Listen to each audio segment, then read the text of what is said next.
Hi viewers, welcome to my channel. இன்றைக்கி நம்ம சேனலில் பார்க்க போகிற ரெசிபி ரொம்ப சூப்பரான தக்காளி சட்னி எப்படி செய்யலான்னு பார்க்கலாம் வாங்க. அதுக்கு தேவையான பொருட்கள்: 4 பெரிய வெங்காயம், 2 தக்காளி, 3 பச்சை மிளகாய், சிறிதளவு கொத்தமல்லி.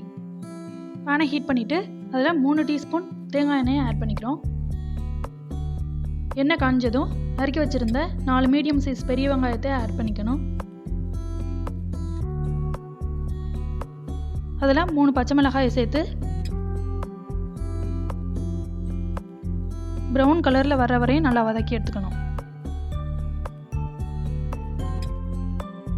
வதங்கினதும் அதில் நறுக்கி வச்சிருந்த 2 மீடியம் சைஸ் தக்காளி,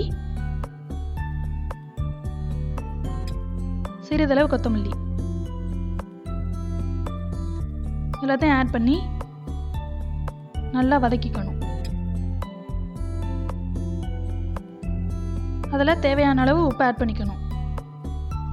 நல்லா வதக்கணும், அப்போ தான் சட்னி ரொம்ப டேஸ்ட்டாக இருக்கும். வதக்கி எடுத்ததுக்கப்புறம் அதை ஆற வச்சு ஒரு மிக்ஸி ஜாரில் போட்டு பேஸ்ட் மாதிரி அரைச்சி எடுத்துக்கணும்.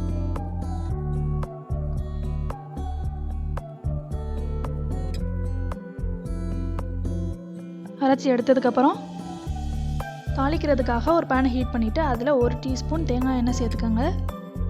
எண்ணெய் காஞ்சதும் 1/2 டீஸ்பூன் கடுகு உளுந்தம்பருப்பு சேர்த்துக்கணும். கடுகு உளுந்தம்பருப்பு நல்லா பொரிஞ்சதும் கருவேப்பிலையை சேர்த்துக்கோங்க. கருவேப்பிலை நல்லா பொரிஞ்சதும் அதை நம்ம எடுத்து வச்சிருந்த சட்னியில் ஆட் பண்ணி நல்லா மிக்ஸ் பண்ணிக்கணும். இதை உங்கள் வீட்டில் ட்ரை பண்ணி பாருங்கள். பிடிச்சிருந்தா சப்ஸ்கிரைப் பண்ணுங்கள், பக்கத்தில் இருக்க பெல் ஐக்கானையும் கிளிக் பண்ணுங்கள். அப்போ தான் நாங்கள் போடுற வீடியோஸ் எல்லாமே உங்களுக்கு நோட்டிஃபிகேஷனாக காமிக்கும். தேங்க்ஸ் ஃபார் வாட்சிங்.